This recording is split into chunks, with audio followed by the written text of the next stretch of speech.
یو وخت په یو کور کې یو بې عقله ښځه اوسېدله چې هغه بې عقله ښځې یو ورځ کوټه جارو کوله. هغه بې عقله ښځې چې کله د کټ لاندې وکتل نو داسې معلومېدو چې کوم قیمتي شی دلته پروت دی. اوهو د کټ لاندې څه پراته دي؟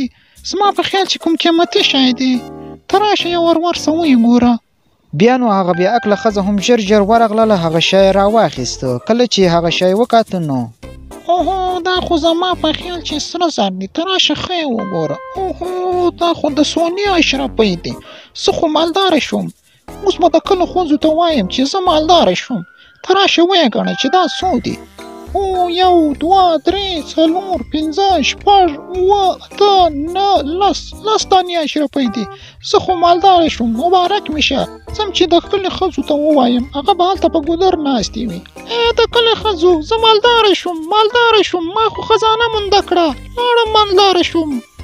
یا بګۍ ترور څه چغې دې جوړې کړې دي چې مالدارې شوې؟ څنګه مالدارې شوې؟ ووایه موږ ته هم. هله زر شه. ګلغوټۍ ما کوټه جارو کوله.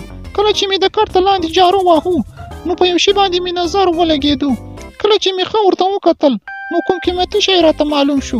کله چې مې راواخیستو او ښه مې وکتو نو 10 دانې د سرو زرو اشرفۍ وې. اوهو بګۍ ترور دا خو واقعي مالداره شوې. 10 دانې د سرو زرو اشرفۍ دا خو ډېر غټ شی دی. دا به اوس ته څه چمپې کړې؟ موږ ته هم ووایه. دا خو ډېرې روپۍ دي. ګلغوټۍ ما له په خپله چل نه راځي چې اوس زه په دې اشرفیو باندې څه وکړم. اول خو دې اشرفیو له څه چاره کول پکار دي، یعنې پټول پکار دي چې زه یې چیرې پټې کړم چې څوک یې رانغلا نه کړي. دا خو ډېرې روپۍ دي. لازمه نه څوک رانغلا کوي. اوس به یې زه چېرته پټوم؟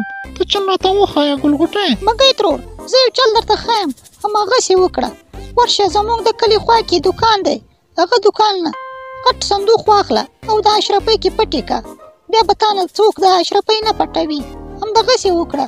تر ځه بګۍ ترور چې دې بوځدم هغه دوکان ته.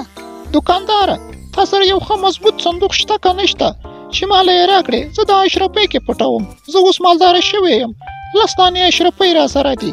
زه اوس ډېره مالداره یم. بګۍ ترور ما سره صندوق شته دی چې په یو صندوق کې اشرفۍ واچوي نو غلې په اسانه توګه در نغلا کولی شي. داسې چل وکړه چې یو وړوکی صندوق واخله او یو غټ صندوق واخله. اشرفۍ په وړوکي صندوق کې کېده او وړوکی صندوق په غټ صندوق کې کېده. بیا به غل نشي کولی چې د تا نه اشرفۍ غلا کړي. او دوکانداره همدغسې کوم. رایې کراله یو وړوکی صندوق راکړه او یو غټ صندوق راکړه. دا ډېره ښه مشوره راکړه. بیا به غل نشي کولی چې له ما نه اشرفۍ غلا کړي. دا ډېرې قیمتي اشرفۍ دي او زه مالداره شوی یم.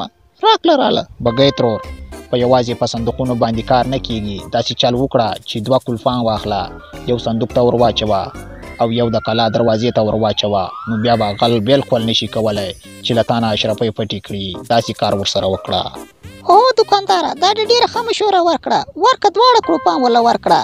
دا زموږ د کلي یو ښه ښځه ده چې اشرفۍ څوک ته نه پټې نه کړي. دا اوس مالداره شوې ده. بګۍ ترور د غټ صندوق په ماله راکړې پوره 15 اشرفۍ چې غټ صندوق درله درکړم. هو دوکانداره لازمه نه درته درکوم. همدا دې واخله 15 اشرفۍ، خو هغه وړوکی صندوق هم راله راکړه. بګۍ ترور د وړوکي صندوق به راله راکړې پوره 3 اشرفۍ چې وړوکی صندوق درته درکړم.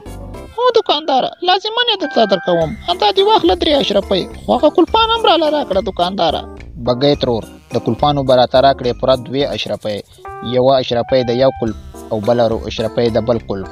هو دوکانداره لازمه نه درته درکوم. همدا دې واخله 2 اشرفۍ، خو اوس ټول سامان راکړه چې زه یې کور ته وړم. اوهو ګلغوټۍ په صندوقانو راوړلو پورې ډېره ستړې شوم. اوس به هغه اشرفۍ په صندوقانو کې پټې کړم چې غل یې رانغلا نه کړي. خو هغه اشرفۍ مې څه کړې؟ ما لاس کې نیولې وې چې څه شوې؟ په لاره خو نه دي رانه لوېدلې. دا څه شوې ګلغوټۍ؟ زه خو تباه او برباد شوم. بګۍ ترور هغه اشرفۍ نه له تا لوېدلې دي او نه هم چا درنه پټې کړې دي. هغه اشرفۍ تا ټولې دوکاندار ته ورکړې. 15 اشرفۍ دي د غټ صندوق ورکړې، 3 اشرفۍ دي د کوچني صندوق ورکړې او 2 اشرفۍ دي د کلوپانو ورکړې. ټولې جوړې سولې. 10 اشرفۍ تا ټولې دوکاندار ته ورکړې. او ګلغوټۍ دې ته خو زما هېڅ پام نه و. ما په خپل لاس باندې خپلې اشرفۍ والوځولې. اوس مې په دې خالي صندوقانو زه څه وکړم؟ څه به پکې پټ کړم؟ ووایه ګلغوټۍ.